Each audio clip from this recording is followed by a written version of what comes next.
History isn't just written by the victors, it's shaped by the alliances they forge. Picture this: two mighty empires, once bitter rivals, clasping hands in a pact that alters the fate of millions. A royal marriage sealing the future of continents, a whispered agreement in the shadows of a palace, binding nations together for centuries. These aren't just moments from dusty old scrolls. They're the hidden hinges of history, the turning points where power, diplomacy, and ambition collided to create the world we live in today. And the most astonishing part, these ancient alliances weren't just about armies and conquests. They were masterclasses in strategy, trust, and sometimes sheer survival. Think about the last time you teamed up with someone to achieve something bigger than yourself. Maybe it was a work project, a family goal, or even a friendly competition. Now, imagine that same principle, but on a scale that decides the rise and fall of civilizations. That's the power we're talking about. From the sun-baked shores of the Mediterranean to the sprawling dynasties of the Far East, ancient leaders understood something profound: no empire stands alone. Whether it was the Phoenicians and Egyptians trading secrets across the sea, or the Han and Chung-New navigating a fragile peace on the Silk Road, these alliances weren't just convenient, they were existential. So why does this matter to us today? Because the echoes of these ancient deals still reverberate. The way nations negotiate, the unspoken rules of diplomacy, even the tensions that flare up on the global stage, they all trace back to these early experiments in unity and strategy. And here's the thing, these stories aren't just about kings and queens. They're about the clever advisors who brokered the deals, the traders who carried messages across deserts, and the ordinary people whose lives were forever changed by decisions made in faraway halls of power. Over the next 20 stories, we'll unravel these alliances one by one, and you'll see how the past isn't just history, it's a mirror reflecting the very forces that shape our world right now. Ready to uncover the secrets? Let's begin. The story of the Delian League is a masterclass in how alliances can start with noble intentions and then twist into something far more ambitious. Picture the Aegean Sea in the 5th century before the Common Era, a scattered collection of Greek city-states still shaken by the Persian Wars. Athens, fresh from its unlikely victory at Marathon, knew Persia wasn't finished. So they proposed a radical idea: a united front. Over 200 cities and islands, from the glittering shores of Rhodes to the rugged coasts of Thrace, joined forces under Athens' leadership. On paper, it was a defensive pact, a shared treasury to fund a collective navy. But here's where it gets fascinating. Athens didn't just ask for ships or soldiers. They demanded something far more lasting: silver. Tribute flowed into the League's treasury on the sacred island of Delos, hence the name. But soon, that silver wasn't just buying triremes to guard against Persia. It was building monuments, the Parthenon, those towering marble columns we still marvel at today, funded by the League. Athens' grandest temples, its bustling port, even the wages for its juries, all bankrolled by its so-called allies. What began as a partnership had become an empire in everything but name. Smaller states that tried to leave, Athens sent its navy to remind them why that wasn't an option. And here's the lesson that echoes through history: power consolidates where money flows. The Delian League didn't collapse because Persia returned. It crumbled because Athens forgot the first rule of alliances: they only last when all parties feel they're winning. By the time Sparta challenged Athens in the Peloponnesian War, many League members saw Sparta not as an enemy, but a liberator. That shift, from shared defense to resented domination, holds a warning for any power, ancient or modern. The moment an alliance stops being a collaboration and starts feeling like coercion, the clock starts ticking on its downfall. Yet for all its flaws, the League left an indelible mark. It proved that collective security could work, but only if the strongest resist the temptation to exploit the weak. And in a twist of irony, those very tributes that fueled Athenian arrogance also gave us some of humanity's most enduring art. So was the Delian League a force for unity or oppression?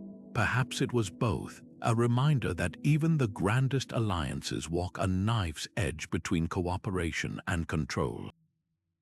While Athens dazzled with its marble monuments and naval might, Sparta took a different approach to alliance building, one forged not in silver but in iron discipline. The Peloponnesian League wasn't about grand temples or artistic legacy. It was a military machine honed over centuries of Spartan tradition. Picture the rugged valleys of the Peloponnese, where city-states like Corinth and Thebes didn't answer to Sparta out of fear or financial obligation, but because they shared a common creed. Strength lay in unity against outside threats. Here's what made this alliance unique. Sparta, unlike Athens, didn't demand tribute or meddle in local politics. Instead, they offered something far more valuable: protection. Member states kept their independence, but when Sparta called, they rallied. No flashy monuments funded by allies' coffers, no forced participation in cultural projects.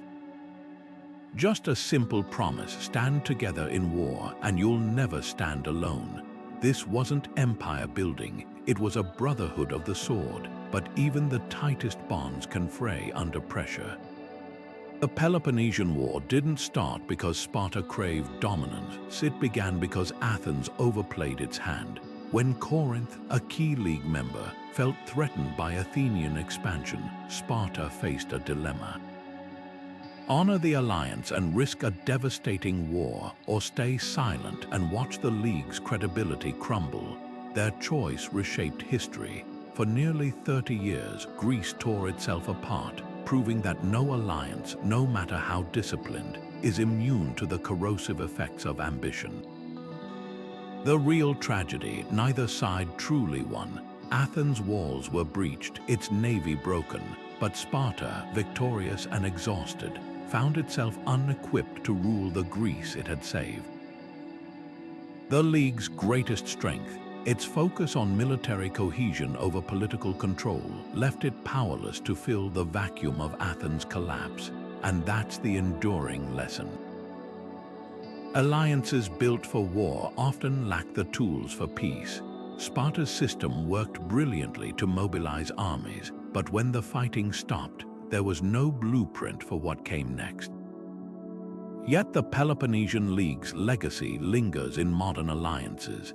Its emphasis on voluntary cooperation over coercion, on shared purpose over centralized control, echoes in partnerships where sovereignty matters as much as security.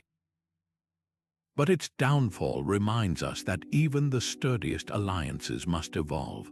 When the battle ends, the real test begins. Can former warriors become builders? For Sparta and its allies, the answer came too late. The war left Greece weakened, paving the way for a new power to rise in the north, Macedonia. But that's another alliance and another story. The Persian Empire didn't just conquer by land, it mastered the sea through one of history's most strategic partnerships. When Cyrus the Great set his sights on the Mediterranean, he faced a problem. Persia's armies could march across continents, but its naval power lagged. Enter the Phoenicians. These seafaring merchants from cities like Tyre and Sidon didn't just build ships, they built empires of trade, with networks stretching from the Levant to Spain. Persia offered what the Phoenicians lacked: imperial protection and bottomless coffers. In return, Phoenician shipyards launched the fleet that would make Persia unstoppable on water. This wasn't just a military deal. Phoenician merchants, backed by Persian silver, became the ancient world's middlemen. Their purple-dyed textiles, cedar wood, and glass flowed through ports from Carthage to Corinth, while Persian officials gained access to goods and intelligence no spy network could match. The arrangement was so seamless that when Persia invaded Greece, Phoenician triremes formed the backbone of their navy, a fact that terrified Greek city-states accustomed to fighting on land. Yet the alliance's real brilliance lay in its flexibility. Unlike Athens or Sparta, Persia didn't micromanage its partners. Phoenician rulers kept their thrones, their gods, even their famed alphabet. All Persia asked was loyalty and a cut of the profits. This light touch paid off. When rebels in Egypt or Ionia threatened Persian control, Phoenician ships arrived without hesitation, proving that alliances built on mutual benefit outlast those enforced by fear. The cultural impact rippled even further. Phoenician traders under Persia's umbrella spread ideas as freely as goods. Their alphabet evolved into Greek script, laying the groundwork for modern writing. Persian motifs blended with Phoenician art, creating styles that decorated palaces from Susa to Sidon. Even their downfall holds a lesson. When Alexander the Great besieged Tyre in 332 before the Common Era, it wasn't just a military defeat. It was the unraveling of an economic web that had sustained the Mediterranean for centuries. What made this alliance endure when others fractured? Respect. Persia recognized Phoenicia's value beyond its ships, and Phoenicia leveraged Persian power without losing its identity. In an age where empires often crushed weaker partners, this partnership thrived by letting each side play to its strengths.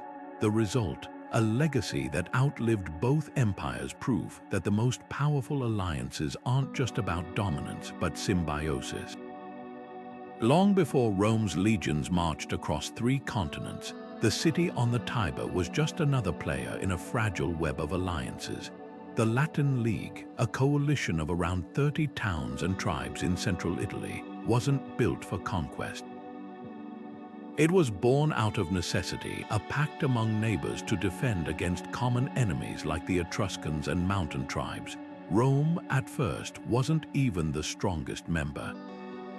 But what happened next would rewrite history. Rome's genius lay in turning equality into opportunity. While other league members saw the alliance as a shield, Rome treated it as a ladder. When the Latin cities fought, Rome offered to mediate, but always with conditions. Victories against shared foes came with Roman demands: land for settlements, roads that conveniently pointed toward Rome, and trade deals favoring Roman merchants. Slowly, the balance of power shifted. The leagues shared religious festivals, once symbols of unity, became stages for Roman politicians to sway opinion. Their shared Latin language, a tool for spreading Roman customs. Even the league's military structure played into Rome's hands. Allied troops fought alongside Roman legions, learning their tactics but never matching their discipline. Then came the breaking point. In 338 before the Common Era, after generations of careful manipulation, Rome faced a revolt by league members who finally saw the trap. The Latin War that followed wasn't just a battle, it was a masterclass in realpolitik. Rome crushed the rebellion but didn't dismantle the league. Instead, they rewrote its rules. Some cities got full Roman citizenship, blurring the line between ally and subject. Others became allies in name only, stripped of foreign policy rights. The key move: Rome kept the league's framework but hollowed it out, turning former equals into dependent clients. This pivot from partnership to hegemony holds timeless lessons. Rome's rise wasn't about raw power alone. It was about patience, opportunism, and the subtle art of making allies indispensable before making them irrelevant. The Latin League didn't just help Rome survive, it gave Rome the connections, the manpower, and the credibility to dominate Italy. And once that foundation was set, the leap to empire became inevitable. Yet the League's legacy is double-edged. It proved that alliances can be both a safety net and a springboard, but also that the strongest member rarely shares its gains equally.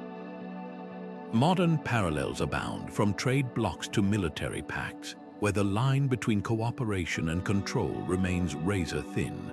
Rome's story reminds us that the most transformative alliances aren't always the ones that last, but the ones that teach their architects how to stand alone. And for Rome, that lesson would echo across 1,000 years of empire. Royal marriages in the ancient world were never just about love. They were high-stakes chess moves where hearts took a backseat to geopolitical strategy. Nowhere was this more evident than in the turbulent dance between the Ptolemaic and Seleucid dynasties. These two powerhouse families, descendants of Alexander the Great's generals, controlled vast swaths of the Mediterranean and Near East. And their favorite weapon wasn't just armies, it was matrimony. Take Cleopatra's own family tree. Her ancestors weren't just kings and queens. They were master tacticians who understood that a well-placed bride could be worth 10,000 soldiers. When Ptolemy Roman II married his daughter Berenice to the Seleucid king Antiochus Roman II, it wasn't a celebration, it was a trap. The marriage came with brutal terms. Antiochus had to divorce his current wife and disinherit his sons. The moment he died, those discarded heirs marched on Egypt, igniting the Third Syrian War. The bride meant to seal peace became the spark for fresh conflict. Here's the twisted genius of these alliances. Both dynasties knew these marriages were gambles, yet they kept playing the game. Why? Because the alternative, open war, was even costlier. A royal wedding might buy a decade of uneasy truce, time to rebuild treasuries or secure vulnerable borders. The Ptolemies and Seleucids weren't naive romantics. They were cold calculators weighing blood against gold.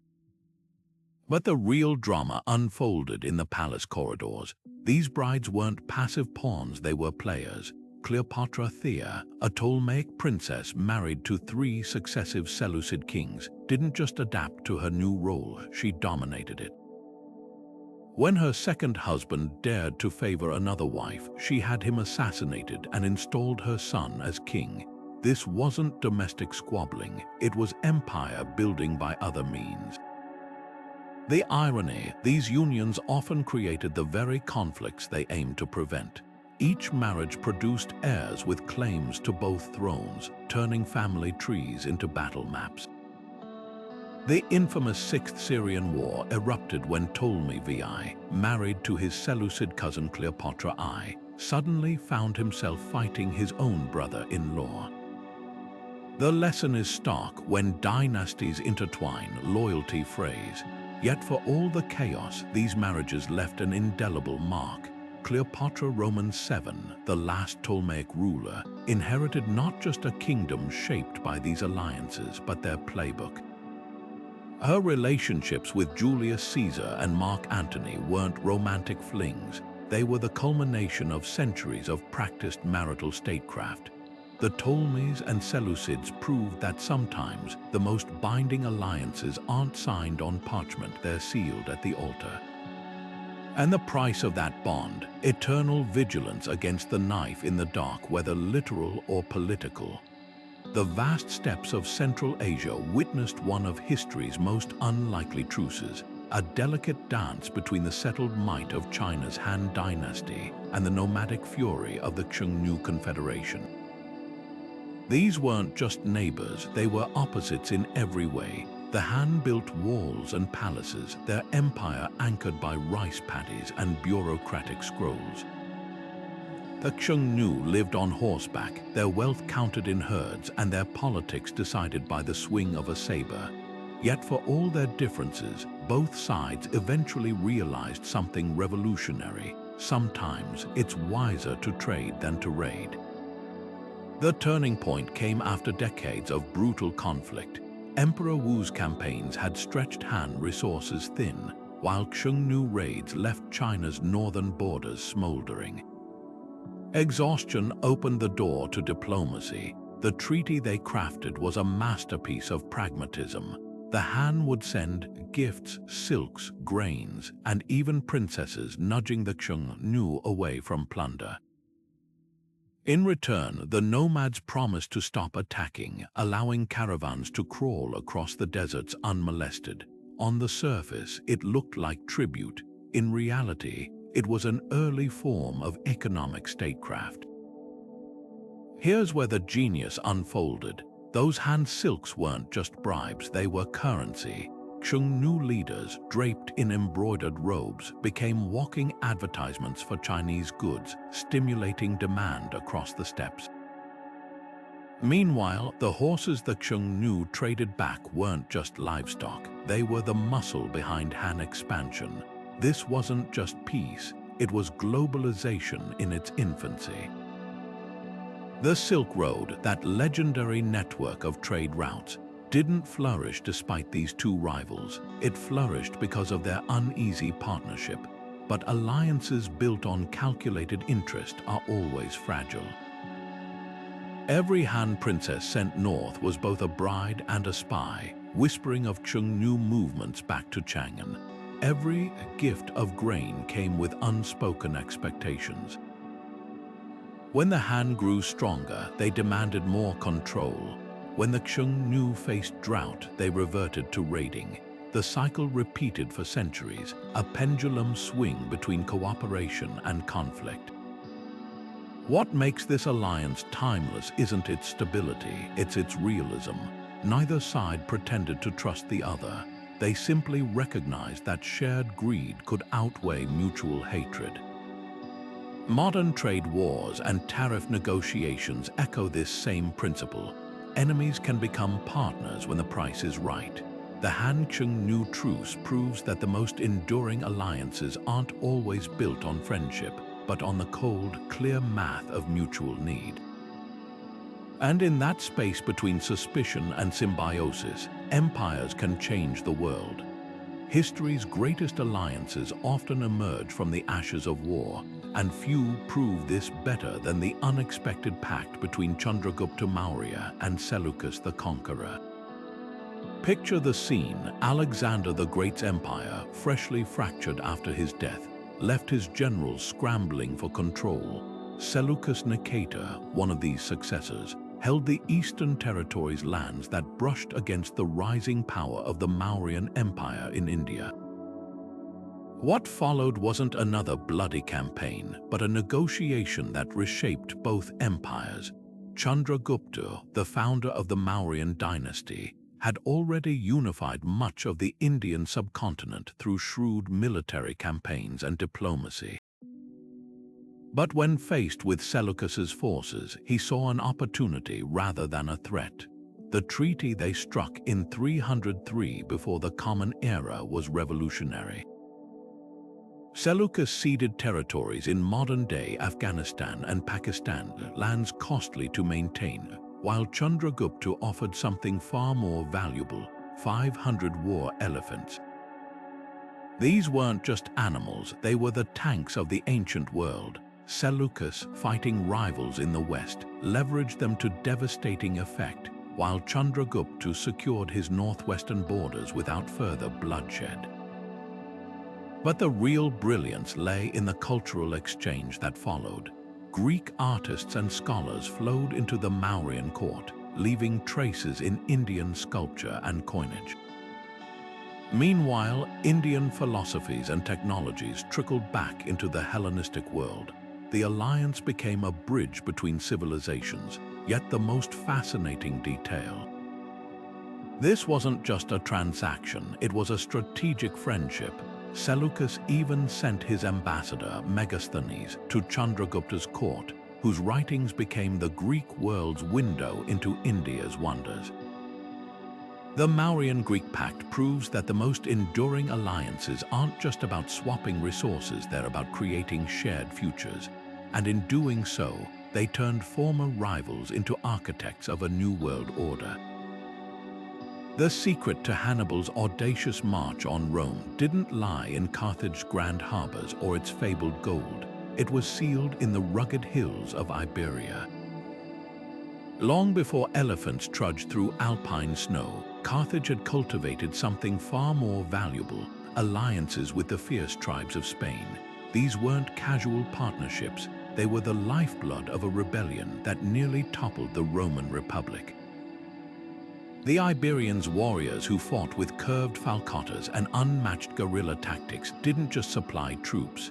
They provided the silver that bankrolled Hannibal's war chest, the local knowledge that outmaneuvered Roman patrols, and the loyalty that turned a daring general into a legend. What made these bonds so potent? Carthage understood something Rome initially overlooked. Iberian tribes weren't subjects to be ruled, but equals to be courted. Carthaginian diplomats didn't arrive with demands. They brought gifts, marriages, and promises of shared spoils. When Hannibal's father, Hamilcar, first secured these alliances after the First Punic War, he didn't just sign treaties, he embedded his family in Iberian life. Hannibal himself grew up fighting alongside tribal warriors, speaking their languages, earning their trust. By the time he marched on Rome in 218 before the Common Era, his army was less a Carthaginian force and more a coalition of the willing Celts, Lusitanians, and Celtiberians united by personal allegiance to him. But the brilliance of this alliance was also its fatal flaw. Rome, once humiliated at Cannae, adapted with ruthless pragmatism. Instead of matching Hannibal's tactics, they targeted his support system. Roman generals like Scipio Africanus didn't just fight Iberian tribes, they seduced them. Promises of independence, lucrative trade deals, and clever propaganda turned Carthage's staunchest allies into reluctant partners of Rome. The Oritoni and Carpetoni, once Hannibal's bedrock, began withholding troops. Silver mines changed hands. By the time Carthage recalled Hannibal to defend its homeland, the Iberian backbone of his campaign had already fractured. The lesson here isn't just about betrayal, it's about the fragility of interest-based alliances. Carthage and Iberia thrived when their goals aligned, but the moment Rome offered better terms, loyalty evaporated. Yet even in failure, this partnership reshaped history. Without Iberian warriors, Hannibal never reaches Italy. Without Iberian silver, he never funds his campaign. And without Rome's eventual victory in Spain, the Mediterranean might have spoken Punic instead of Latin.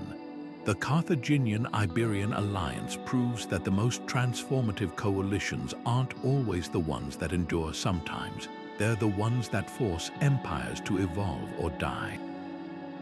The Qin state's rise to power reads like a manual on strategic deception where alliances weren't bonds of trust, but calculated moves in a deadly game.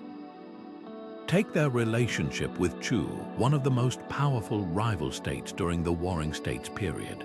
On the surface, their treaties seemed straightforward: non-aggression pacts, mutual defense promises, even royal marriages.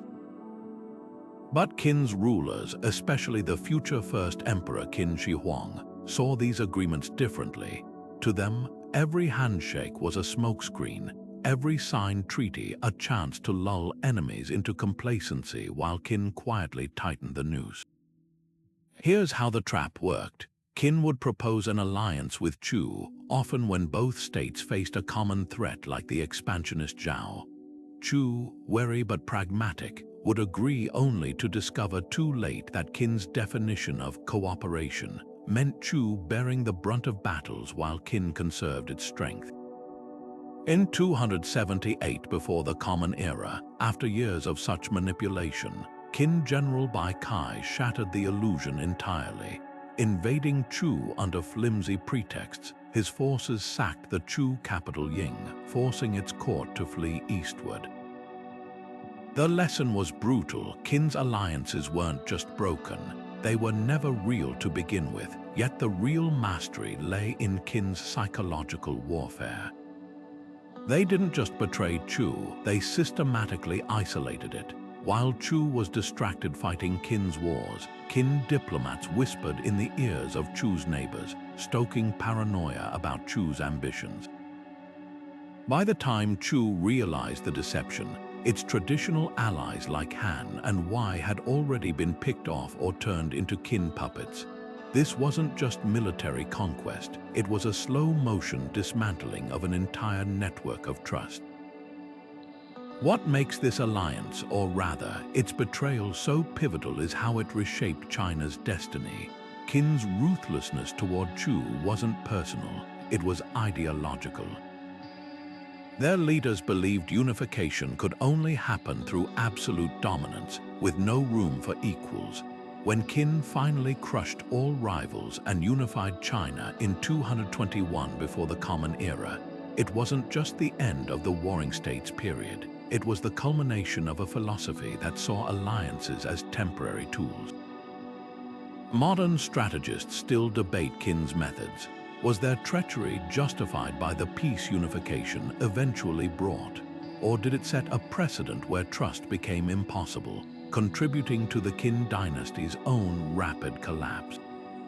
One thing's certain, the Qin-Chu dynamic proves that alliances built on bad faith can reshape the world, but often at a cost that echoes far beyond the battlefield. The next time you hear divide and conquer, remember, it wasn't just a tactic for Qin, it was their blueprint for empire. The Red Sea has always been more than just water, it was a liquid highway where fortunes were made and empires rose. At its height, two kingdoms straddling opposite shores turned this narrow passage into their personal domain. Aksum, with its towering obelisks and thriving ports in modern-day Ethiopia, and Himyar, the incense-rich realm of southern Arabia, didn't just share a sea, they shared an audacious vision. Together, they transformed trade into a weapon of influence, proving that commerce could bind continents as tightly as conquest. What set this alliance apart wasn't just the spices, ivory, and gold flowing between their docks. It was the unspoken understanding that their fates were intertwined. When Roman demand for incense spiked, Aksumite merchants supplied the ships while Himyarite traders controlled the source. When piracy threatened their routes, Aksum's navy, one of the most formidable in the ancient world, patrolled the waters, while Himyar's network of coastal forts kept land routes secure. This wasn't charity, it was symbiosis. Aksum gained access to Arabian markets without overextending its armies, and Himyar enjoyed the protection of a maritime power that deterred Persian and Roman interference. But the real twist came when business blurred into politics. In the 6th century, as Himyar tore itself apart in civil war, Aksum didn't just watch it cross the sea. Under King Caleb, Aksumite forces intervened decisively, toppling a Himyarite ruler who had persecuted Christians. This wasn't mere altruism. By positioning itself as protector of the faith, Aksum secured something priceless: legitimacy.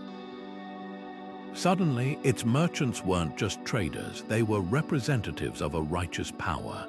The alliance morphed into a cultural bridge, with Aksumite coins bearing Greek inscriptions circulating alongside Himyar's Semitic scripts, and architects blending Arabian motifs with African stonework. Yet the coalition's greatest legacy might be what it reveals about the fluidity of ancient power. Unlike rigid empires that demanded submission, Aksum and Himyar thrived by recognizing their differences as strengths. When Rome and Persia saw the Red Sea as a battleground, these two kingdoms saw a shared opportunity. Their story reminds us that some of history's most enduring alliances weren't forged in the heat of war, but in the quiet calculus of mutual benefit, where a shipload of frankincense could be as binding as a treaty, and a shared coast could rewrite the rules of influence. The battlefield at Kadesh was a slaughterhouse, chariots shattered, bodies piled in the dust, two superpowers locked in a stalemate that neither could afford. The year was 1274 before the Common Era, and the Hittite Empire under King Hattusili III had just clashed with Pharaoh Ramses II's forces in what became history's largest chariot battle. But what happened next was even more remarkable than the fighting itself. Instead of retreating to lick their wounds or plotting revenge, these bitter rivals did something unprecedented. They sat down to negotiate. The result, the world's first written peace treaty, a document so groundbreaking that its echoes still shape diplomacy today. Carved onto silver tablets, an exchange between the Hittite capital of Hattusa and Egypt's glittering Thebes, this wasn't just a ceasefire. It was a masterclass in realpolitik. The treaty's terms read like a modern diplomatic playbook: mutual non-aggression pledges, extradition clauses for defectors, even a promise to support each other if third parties attack. But the real stroke of genius, a royal marriage, sealed the deal. Ramses wedded a Hittite princess, turning symbolic unity into familial bonds. This wasn't just politics, it was theater, designed to show skeptical subjects and nervous allies that the old enemies were now kin. What makes this pact extraordinary isn't just its age, but its sophistication. Unlike later treaties imposed by victors, the Kadesh Agreement treated both sides as equals. The Hittite version, discovered in their archives, framed Hattusili as Ramses' peer, not a subject begging for mercy. Even the language reflected balance. Hittite copies were written in Akkadian, the diplomatic lingua franca, while Egypt's version boasted hieroglyphic flourishes. This wasn't just about ending a war, it was about crafting a template for coexistence. The ripple effects were immediate. With their northern border secure, Egypt redirected resources toward monumental projects like Abu Simbel's temples. The Hittites, freed from southern threats, expanded trade networks deep into Anatolia. But the treaty's true legacy lies in its endurance. Copies survived in both empires' records, a testament to its sacred status. 3,000 years later, when archaeologists unearthed these tablets, they weren't just reading ancient history, they were holding the blueprint for every alliance that followed.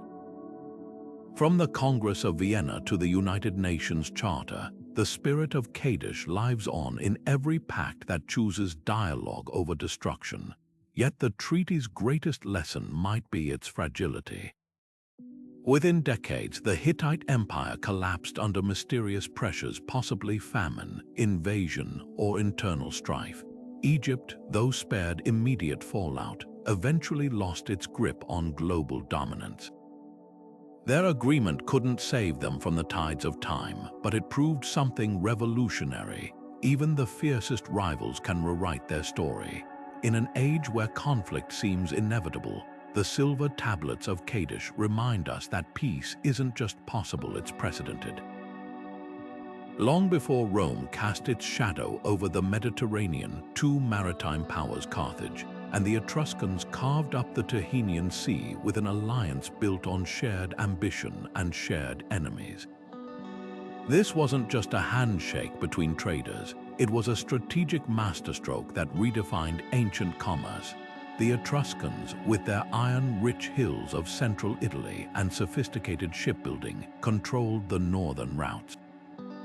Carthage, the mercantile titan of North Africa, commanded the southern waters. Together, they formed a near-impenetrable blockade against the one force both feared, the Greeks. Greek colonies like Syracuse and Massalia weren't just competitors, they were existential threats. Their fleets harassed Etruscan copper shipments, while their settlers encroached on Carthaginian trading posts in Sicily. The solution, a pact so airtight it was literally set in stone.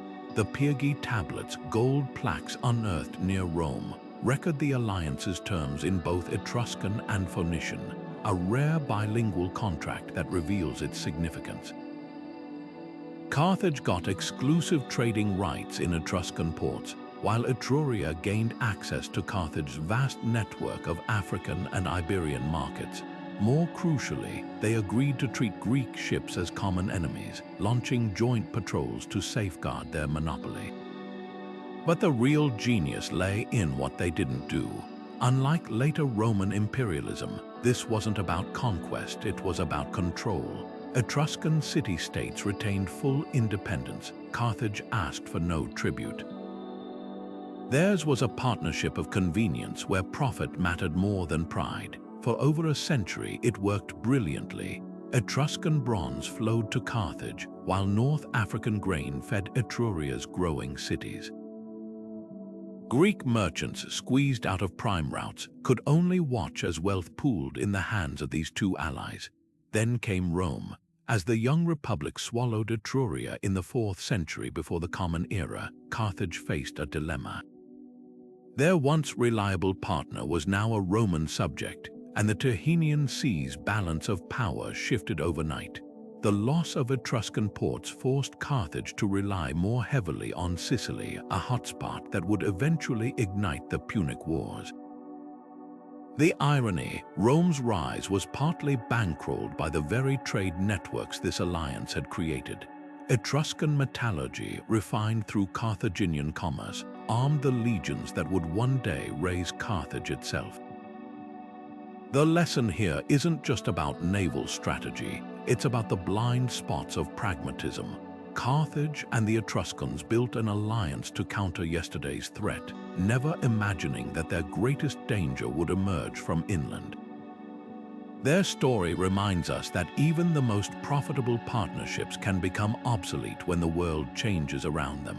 And for Carthage, that miscalculation would echo through history, all the way to the salted fields of Zama. The Zhou dynasty didn't conquer China, they charmed it. When King Wu overthrew the Shang in 1046 before the Common Era, he faced a problem no army could solve: how to govern a vast territory with no bureaucracy, no rapid communication, and no way to enforce direct control. His answer, a feudal web of alliances so intricate it would shape Chinese politics for centuries. The system was elegant in its simplicity. Zhou kings granted land to relatives and trusted nobles, who in turn swore oaths of loyalty not just to the ruler, but to the very idea of the mandate of heaven. These weren't just property deals, they were sacred bonds sealed with rituals and reinforced through intermarriage. For generations, it worked brilliantly. Regional lords, known as Zhou, acted as both administrators and military bulwarks, crushing rebellions and expanding Zhou influence. The king reigned from the ceremonial center, while his allies handled the messy business of governing. Poetry from the era paints a picture of harmony feasts where nobles toasted their shared destiny, hunts that doubled as military drills, and bronze vessels inscribed with pledges of mutual support. But beneath the ritualistic surface, cracks were forming. The fatal flaw wasn't in the alliances themselves, but in their inheritance. As generations passed, the personal bonds that once tied lords to kings faded. Grandsons who'd never met their sovereign began asking, "Why should we send troops or tribute to a distant cousin?" Meanwhile, frontier territories like Qin and Chu grew powerful from constant warfare with non-Zhou peoples, while the royal domain stagnated. By the 8th century before the Common Era, the system had twisted beyond recognition. Lords still paid lip service to Zhou authority, but they fought private wars, minted independent coins, and even adopted royal titles. The alliances had become a fiction. What's fascinating is how long the illusion held. Even as the spring and autumn period descended into chaos, warlords still justified their actions through Zhou customs. Conquering a neighbor, frame it as punishing rebellion on the king's behalf. Usurping power, claim you're upholding the mandate of heaven.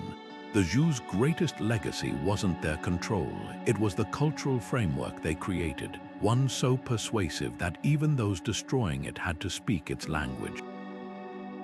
By the time the Warring States period erupted in the 5th century before the Common Era, the alliances were dead in everything but name. Yet their collapse birthed something unexpected, the philosophical ferment that would define China. Confucius lamented the loss of Zhou virtues, while legalists like Shang-Yong saw its failure as proof that only centralized power could prevent chaos. The Zhou's experiment reveals a timeless truth about alliances. They're only as strong as the shared identity behind them. When that identity fades, no amount of ritual can hold an empire together. But sometimes, in their ruin, they leave behind the seeds of what comes next. The desert city of Petra didn't rise to glory by chance. It was carved into history by the Nabataeans' shrewd understanding that even the harshest landscapes could become golden highways when you controlled what everyone else craved. Their alliance with Egypt's Ptolemaic dynasty wasn't born on a battlefield, but at the crossroads of commerce where the scent of frankincense and myrrh was worth more than armies. Picture the scene: camel caravans snaking through the sandstone cliffs of Wadi Rum, their burdens so precious that a single load could buy a palace. The Ptolemies, ruling from Alexandria's bustling ports, had the ships to reach Mediterranean markets.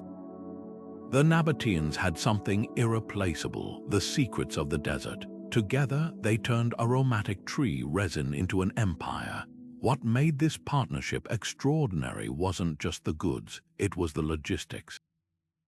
The Nabataeans didn't just transport incense, they mastered water in a land without rivers. Hidden cisterns along trade routes allowed caravans to cross the Najd Plateau, bypassing rival routes controlled by the Seleucids. The Ptolemies, in turn, provided security at sea, their navy deterring pirates who preyed on spice ships. This wasn't just a trade deal, it was a vertical monopoly.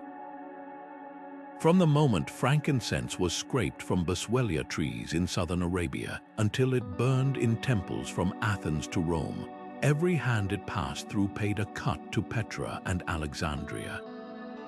The cultural exchange ran as deep as the prophets. Ptolemaic architects influenced Petra's iconic tombs, blending Hellenistic columns with Nabataean rock-cut facades. Meanwhile, Nabataean merchants introduced Egypt to exotic goods like Arabian spices and Indian gems, enriching Alexandria's reputation as the ancient world's shopping capital. Even their gods mingled. The Nabataean deity Dashara found devotees in Egypt, while Ptolemaic coins bearing Isis's image circulated in Petra's markets. But the true test of their alliance came when Rome entered the game. As the Republic's appetite for luxury goods grew, both partners faced a dilemma: resist and risk war, or adapt and profit. They chose pragmatism. The Nabataeans quietly redirected some caravans to Roman Syria, while the Ptolemies turned a blind eye. It wasn't betrayal, it was survival. By the time Rome annexed Egypt in 30 before the Common Era, Petra had already diversified, its wealth too entrenched to crumble overnight. The lesson here isn't just about trade routes, it's about the flexibility of power. The Nabataean-Ptolemaic alliance thrived because both sides understood that influence wasn't about controlling every link in the chain, but owning the most indispensable ones.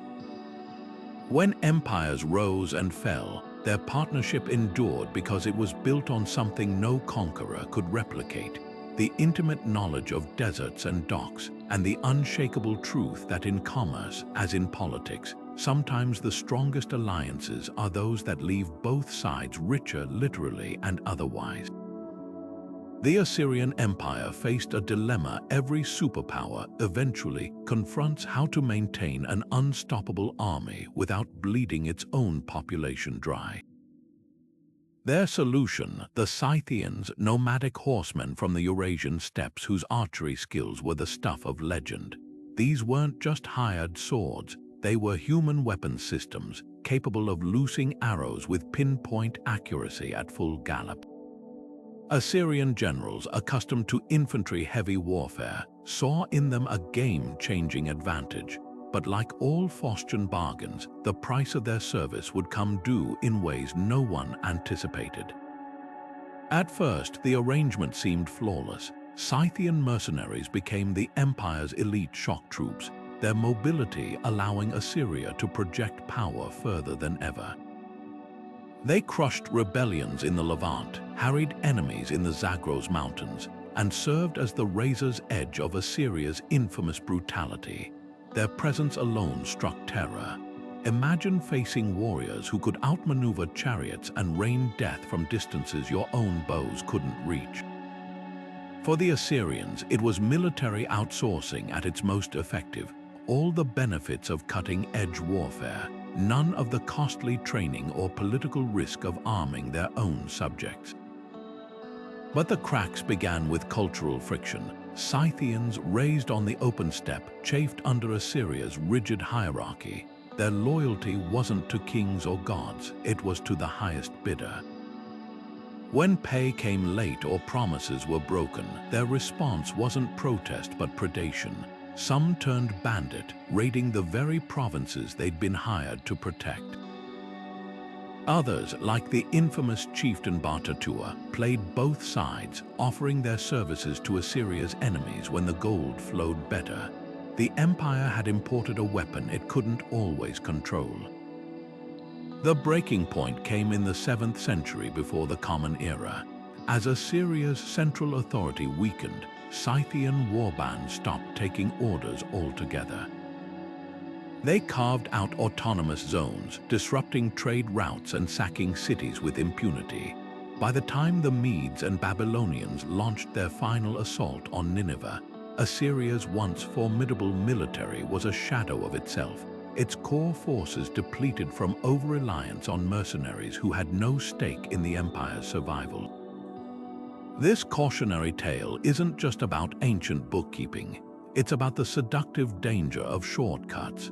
The Assyrians bought temporary supremacy at the cost of long-term security, mistaking hired loyalty for real allegiance. Modern parallels abound, from private military contractors to tech monopolies dependent on outsourced labor. The Scythian-Assyrian model proves that when you build your power on rented strength, you might win every battle until the day your creditors decide they'd rather be kings. At the edge of the known world, where the snow-capped Hindu Kush mountains meet the endless steppes of Central Asia, a forgotten kingdom proved that alliances could do more than share power. They could create something entirely new. The Greek-Bactrian kingdom wasn't just another splinter of Alexander's fractured empire. It was a cultural alchemy where Greek colonists and Bactrian nobles didn't merely coexist, they remixed their worlds into something unprecedented.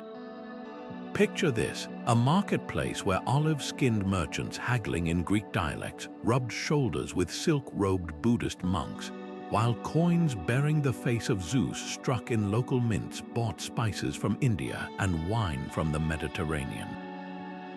This wasn't just trade, it was a blueprint for how civilizations evolve when they stop seeing difference as a barrier and start treating it as raw material.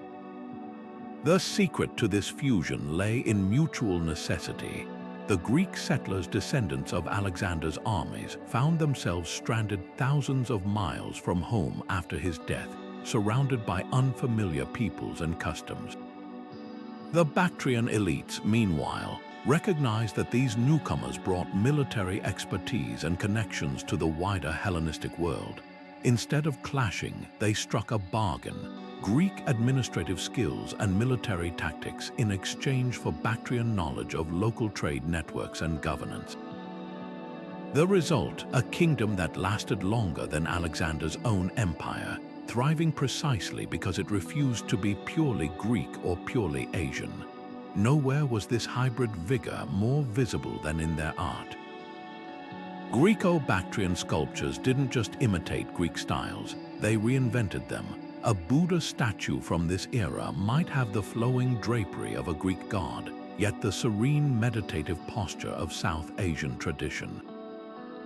Their coins were miniature masterpieces of cultural negotiation. Hercules' club on one side, a Bactrian camel on the reverse, Zeus enthroned with an inscription in Greek, yet surrounded by symbols drawn from Zoroastrianism. These weren't just currencies, they were propaganda tools, broadcasting the kingdom's unique identity to subjects and trading partners alike. Yet the real surprise was how deep the blending went. At Achaemenid, an excavated Greco-Bactrian city, archaeologists found a gymnasium where Greek youths trained beside a temple dedicated to local river gods. A library held treatises on Aristotelian philosophy translated into Bactrian script. Even their military tactics evolved, combining the phalanx's discipline with Central Asian horseback archery. This wasn't just coexistence, it was intellectual cross-pollination on a scale the ancient world rarely saw. The kingdom's eventual collapse under nomadic invasions couldn't erase its legacy. Their artistic styles flowed into the Gandharan school, influencing Buddhist art from Tibet to Japan. The idea that a ruler could be both a Greek-style philosopher king and an Asian-style divine monarch would later inspire the Kushan Empire. Most importantly, they proved that the strongest alliances aren't those that merely divide power, but those that dare to create something neither culture could have achieved alone. In our age of cultural clashes, the Greco-Bactrian experiment whispers a radical idea. Sometimes the future belongs not to the purest bloodlines, but to the boldest remixes. The island nation of Japan didn't rise in isolation. Its earliest rulers understood that survival meant reaching across the sea. The Yamato court's alliance with Korea's beach kingdom wasn't just a diplomatic handshake. It was a lifeline that transformed Japan from scattered clans into a centralized state. Picture the 5th century, Yamato envoys braving the treacherous Tsushima Strait, not with swords drawn but with scrolls and gifts. They sought something far more valuable than territory knowledge. In exchange for military aid against beach rivals like Silla and Goguryeo, Korean craftsmen, scholars, and monks crossed the waters, carrying the building blocks of civilization. This was no one-sided exchange. Beach gained Yamato's warriors renowned for their ferocity to shore up its weakening borders, but Japan received the tools of statecraft, Chinese-style bureaucracy, advanced metallurgy for armor and swords, and most crucially, Buddhism. The arrival of sacred texts and temple architects didn't just introduce a new religion, it gave Yamato rulers a divine legitimacy beyond tribal Shinto traditions. The grand Asuka temples, with their curved eaves and gilded statues, weren't merely places of worship, they were power symbols proclaiming Yamato's connection to the sophisticated continental world. The cultural transfusion went deeper than politics. Korean potters revolutionized Japan's ceramic techniques, while scribes imported Chinese characters, allowing the first written records. Even Japan's legendary coffin burial mounds, those massive keyhole-shaped tombs, show Korean influence in their construction. But the alliance's fragility became apparent when Beech fell to Silla in 663. Yamato launched a desperate naval expedition to save their ally, only to be annihilated at the Battle of Hakusukino. The shockwaves forced Japan to rethink its place in the world. Without Korean partners, they turned inward, refining imported ideas into uniquely Japanese forms like the kana writing system and Heian court culture. What makes this alliance extraordinary isn't just its impact, but its honesty. Unlike empires that disguised conquest as cooperation, Yamato and Beech were transparent about their needs, military strength for technological and cultural capital. Their partnership proves that even the most insular societies grow through connection, and that sometimes the most enduring conquests aren't of land, but of minds. Japan's later cultural flowering, from samurai swords to Zen gardens, all trace back to those risky voyages across the strait, a reminder that no island, no matter how proud, can afford to stand alone. Deep in the jungles and highlands of ancient Mesoamerica, an alliance formed not through conquest or royal marriage, but through something far more enduring: shared imagination. The Olmecs, often called Mesoamerica's mother culture, and the rising Zapotec civilization didn't sign treaties or exchange diplomats. Instead, they traded something far more powerful: symbols. The jade carvers of San Lorenzo and the temple builders of Monte Albon might never have met face to face, but their artistic fingerprints reveal a conversation that spanned generations. Take the iconic word jaguar motif. Olmec artists first depicted this hybrid creature, part human, part feline, carving it into ceremonial axes and colossal stone heads. Yet centuries later, Zapotec artisans echoed the same imagery in their own murals and pottery, adapting it to their cosmology. This wasn't mere imitation. It was a visual language, a way of saying, we recognize this power too.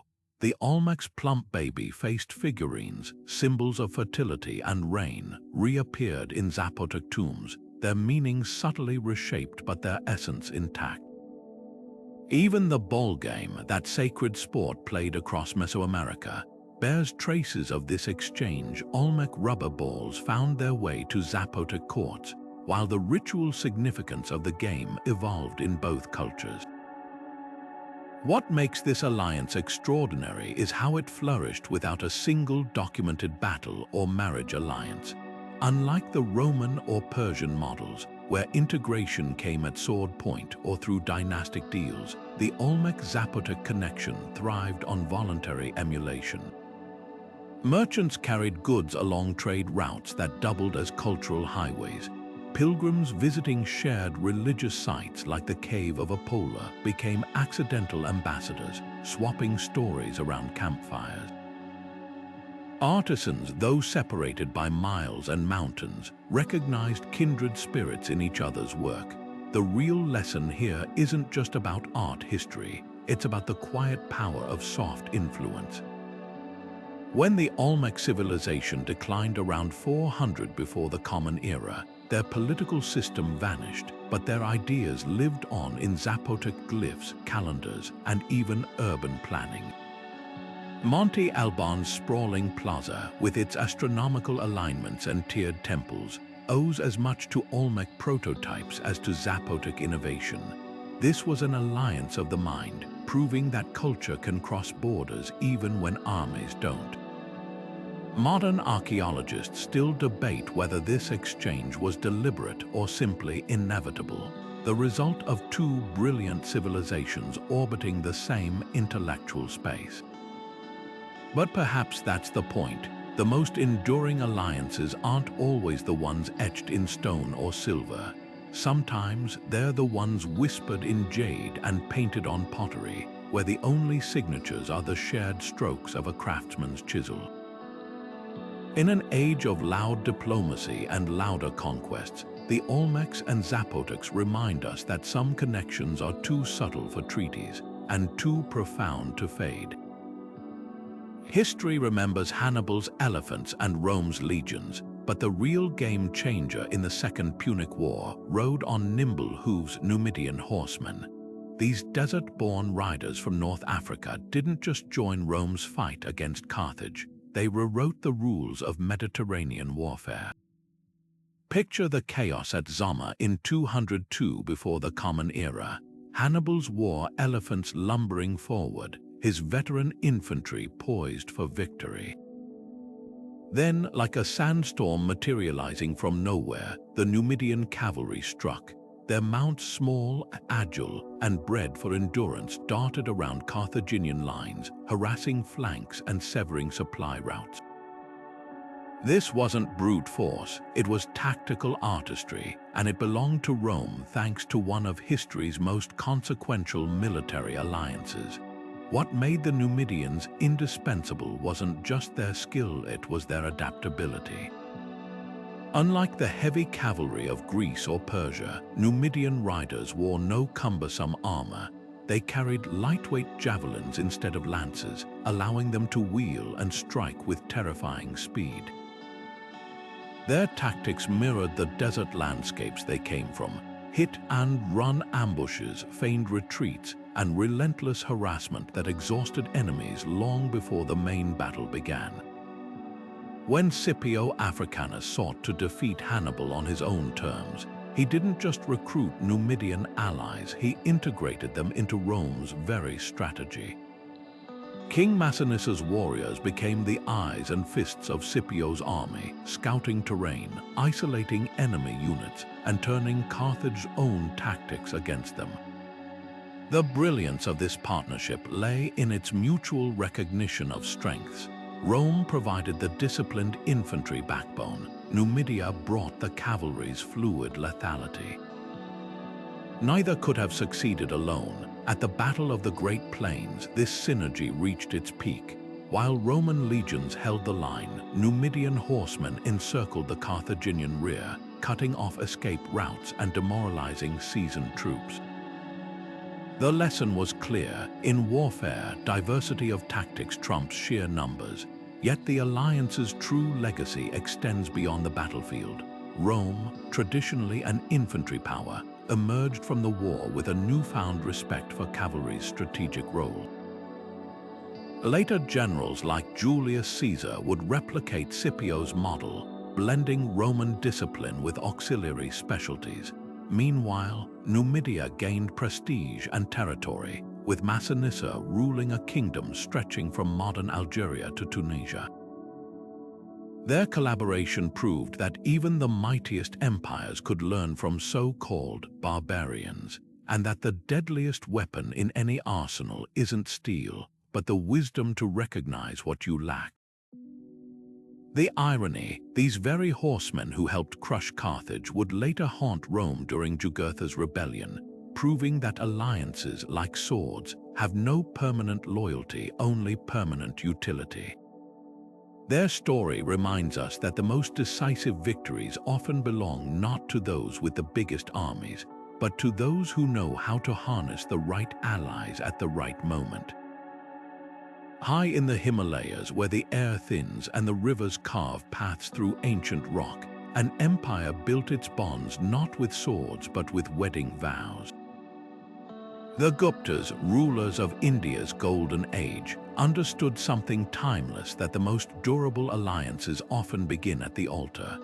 Their marriage pact with Nepal's Lichavi dynasty wasn't just a political formality, it was a masterstroke of cultural engineering. Imagine the scene: a Gupta princess traveling north through mountain passes, her caravan laden with Sanskrit manuscripts and artisans, while Lichavi nobles sent southward their finest Buddhist scholars and Newari craftsmen. This was diplomacy in motion, a living bridge between two worlds. At first glance, the match seemed uneven. The Guptas commanded an empire stretching from Bengal to the Indus, their courts buzzing with poets like Kalidasa and astronomers like Aryabhatta. The Lichavis ruled a smaller, rugged kingdom, but what they lacked in size, they made up for in strategic position. Their capital, Kathmandu, sat astride the vital trade routes linking India to Tibet and China. Control those mountain passes, and you controlled the flow of spices, silk, and ideas across the roof of the world. By marrying into the Lichavi line, the Guptas didn't just gain allies, they gained a geographic chokehold. Yet the real magic happened beyond the battlefield and the marketplace. These unions sparked an intellectual renaissance that still echoes today. Gupta Hindu priests and Lichavi Buddhist monks debated philosophy in shared courtyards, blending concepts like karma and dharma into new hybrid traditions. The art that emerged from this fusion was breathtaking temples where Hindu deities stood beside bodhisattvas, their iconography borrowing freely from both faiths. Even Nepal's sacred language, Newari, absorbed Sanskrit loanwords, while Gupta coinage began featuring symbols revered in Lichavi Buddhism. This wasn't just coexistence, it was creative alchemy. The alliance's economic impact rippled across continents. With the Himalayan route secure, Gupta merchants could ship indigo and ivory north to China, while Lichavi middlemen profited from every transaction. Nepalese copper, mined in Lichavi territory, became the lifeblood of India's metalworking industries. The Guptas, in turn, supplied the advanced agricultural techniques that let Lichavi farmers terrace Nepal's steep slopes into fertile fields. Each side filled gaps in the other's capabilities, a lesson modern trade blocs could still learn from. What makes this partnership stand out isn't just its success, but its grace. Unlike many ancient alliances that collapsed into domination or resentment, the Gupta-Likavi bond remained remarkably balanced. The Likavis kept their autonomy, even minting their own coins with Gupta-style designs. The Guptas, for their part, never treated Nepal as a vassal state, but as a respected partner whose mountain fortresses safeguarded their northern flank.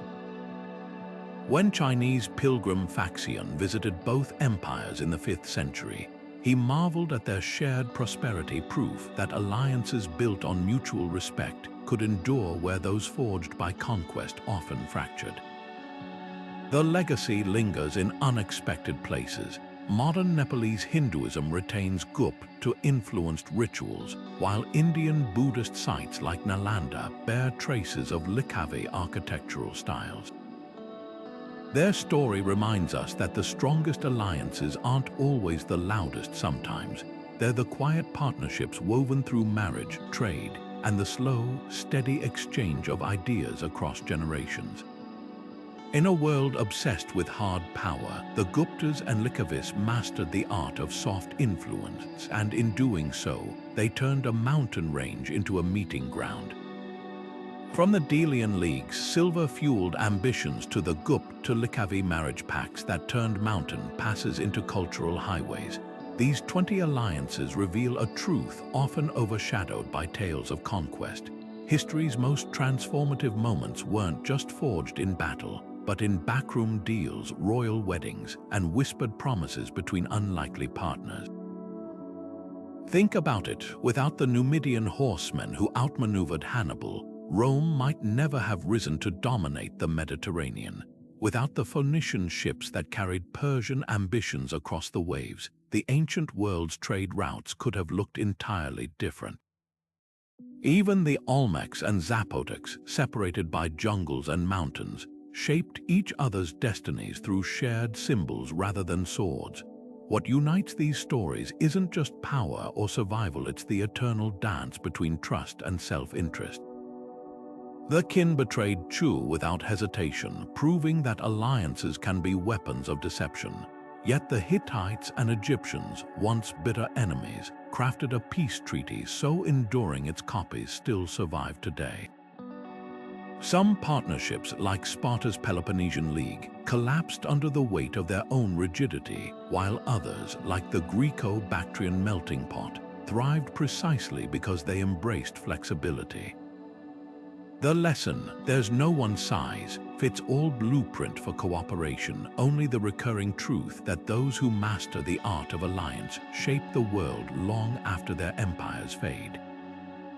And let's not forget the unsung architects of these pacts, the advisors who brokered deals in candlelit chambers, the traders who carried messages across deserts, the artisans whose work silently bridged cultures. History loves to credit kings and generals, but real influence often flowed through quieter channels. The Nabataean merchants who knew every oasis in the desert, the Likavi monks who translated sacred texts, the Etruscan metalworkers whose innovations armed Rome. They were the invisible threads weaving these alliances together. So which of these 20 partnerships resonates with you? Was it the ruthless pragmatism of the Han and Chung-New, turning conflict into commerce?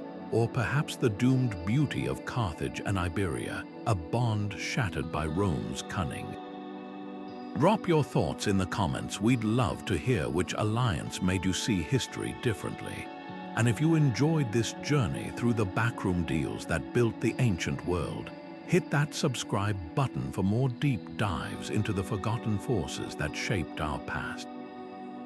After all, the next time you see world leaders shaking hands on the news, remember, you're watching a tradition as old as civilization itself, where every handshake carries the weight of centuries.